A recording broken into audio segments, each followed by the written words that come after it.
my name is Lexi Russell. This is my final video project for Boise State's Leadership and Management course. My leadership philosophy is a little bit of a saying: we strive to be present, prepared, and positive as we reach for good patient care. So I decided on that saying not only because it sounds good together, but because of really what those values mean. For example, being present means, being engaged with what you're doing, understanding the purpose and wanting to be a part of it. Whether you're talking to a coworker, a patient, or a manager speaking to a director, it all has to do with being engaged and being present with what's going on and being involved. And I think that's so important in our work. The second one is to be prepared. And being prepared to me means coming to work engaged and ready to go, not just dilly-dallying when you get there. It's starting off the day and the shift ready to work and anticipating needs and learning how to fulfill your goals and what you plan to do on the shift. The next one I want to talk about is being positive. I feel like positivity is a huge thing in our work where we are in a high-stress situation where it's easy to get angry or depressed or sad dealing with patient care. Being positive is really about forming that positive culture in your department where employees are willing to help other employees train in different areas of the hospital and learning to be kind and engaging with others. And just being positive is about having the employees really feel listened to, and as a manager, if you're positive and kind to others, your employees will feel more likely to walk up to you and discuss, a difficult situation with you if they know you're not going to react badly or difficultly where they don't feel like they feel like they'll be punished. There's a quote in the Leadership Challenge by Posner and Kozes, I think is how you say his name. And it says, "Titles don't make you a leader, it's how you behave that makes a difference." So if you're behaving in a positive way, then your employees are going to behave in a positive way and know what to expect out of you. So my qualities that I think I bring to an organization as a manager, I think are best shared through a story. So I used to be an assistant manager at a ropes course, and kind of my responsibility lied over, the educational training of employees and, dealing with employees that kind of had friction with each other and those type of things. But as I was working at the ropes course, there was a time where our ropes that we currently use were expired, and the thing with ropes is where we were using them very heavily, they tend to stretch and break at a certain point in their lifetime, and ours had reached that, and so there was a safety concern. But the new ropes that we had ordered were defective, and my manager was just kind of like, brush it under the rug, we'll worry about it later, we don't have time, these ropes are fine. But it was a very big safety concern, and it wasn't what I'd been trained to teach everyone else, and I knew that my manager knew better.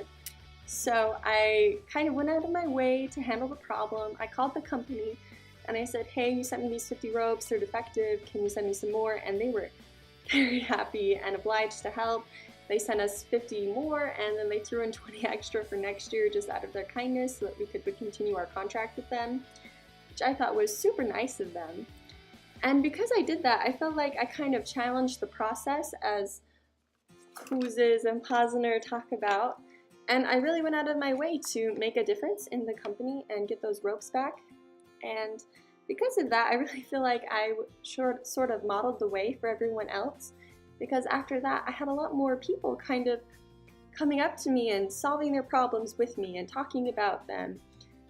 And it kind of just felt like that I'd inspired them to fix the problem, and where they found that I didn't feel safe with something like that, they came to me with other concerns that they didn't feel safe with. Not just the normal employee friction that was there, but actual problems and safety concerns, which I really appreciated. And I was able to fix those. And so I kind of got the reputation of being able, like, the fixing person, sort of, to fix problems. And, after that, my job description kind of changed, and I became safety counselor over the ropes course, as well as, my current jobs with scheduling and things like that. And I was really honored to be able to step into that new role and to engage and show leadership in another aspect of the company.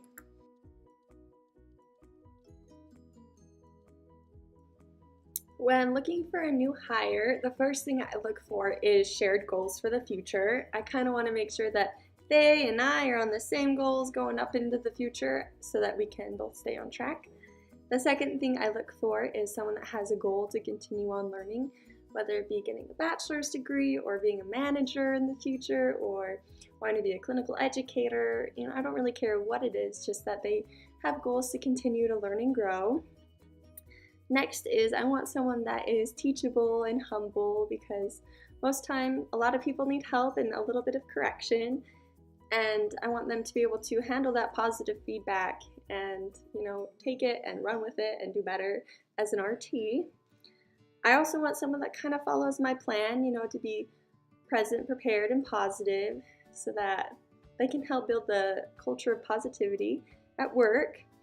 And last but not least, I want someone that I know I can expect the best from. I want them coming in straight up knowing that, I don't want any half-seas. I want the best they can do, and that way they can be the best they can be. Whew, it's time to fire an employee. So that's always a tough one. I once was watching this video by a guy named Patrick David, and he runs an entrepreneur channel on YouTube, and he was talking about how if you have to fire someone, it means you didn't hire a good employee. So you can take that with a grain of salt if you like. But when it comes to firing someone, I think it's very important that you take steps leading up to it, such as when the behavior happens, you go and talk to them and you correct it and you see if anything else is going on, and then wait a decent amount of time to see if they fix their problem. And then if it comes to the time where they haven't fixed it, it's important to keep these things short and direct and to the point. Take them into a private, neutral space that they don't feel like they're being attacked or cornered, and just kind of make it short. Just say, we've talked about this behavior before and we brought it up, and then just say, I'm sorry we have to let you go. It didn't work out. And then I think the most important thing is realizing that you're dealing with a human being. And, watching this video, Patrick David really focused on that. They're a human being, and you need to be gentle with their emotions and validate what they're feeling. So after you say you have to let them go, you can say, I'm sorry, I know you must feel angry and confused and upset, but you must understand why, and then you can ask them if they want feedback. And I think it's important to ask if you want feedback or not, because some people really don't want to know. But if they do, you can say, well, here you go, this is what you're bad at. You were late 3 days a week for, the first 3 weeks, or, there was this incident or whatever. Those were the negatives in which way we had to fire you. But then you can also follow with, these were the positives. You were great with patient care, you have great bedside rapport, you have whatever else going on for you. And then that way I feel like you can end it kind of amicably, such as, these are the good things you do. And make them realize, it's not necessarily you attacking them, it's just the behavior, and it's against, the policy of their job. And that is why you're firing them, not just like a personal vendetta or something. And then afterwards, if it's just, that they're late or something that you can easily fix in the next job, maybe offer to write a letter of recommendation or have the other employer call you and discuss it. But I think overall it's important just to realize they're people, and just make it fast and short and to the point, and in the end be gentle.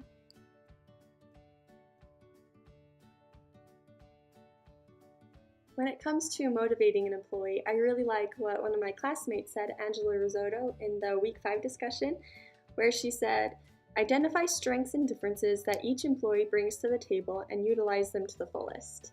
I really like that, because no therapist likes the feeling that they're being hovered over.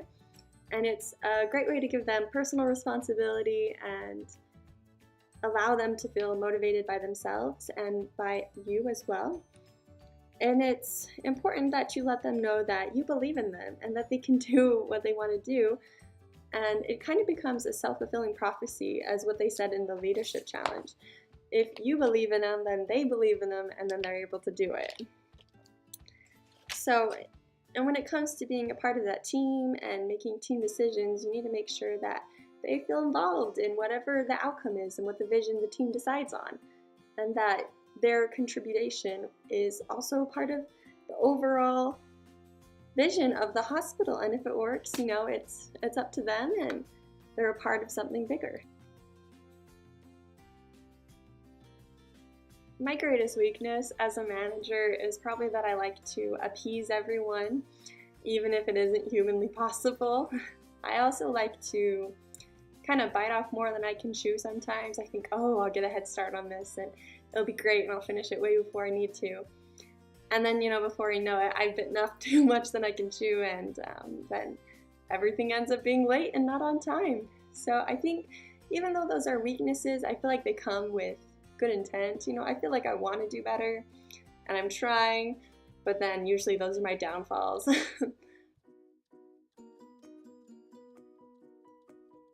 From this course, I think I deserve a grade of an A, and I say that not to be cocky, but because I really put the time in to do well in this course. On all the discussion posts that I've done, I feel like I got very good grades, and on one that I didn't do good on, I immediately accepted that constructive feedback and implemented it and did better on all the other ones. And I really feel like I've been successful in learning how to be a manager and a leader, and I've really enjoyed reading the textbook, and overall I think I deserve this A, and I hope you agree with me too.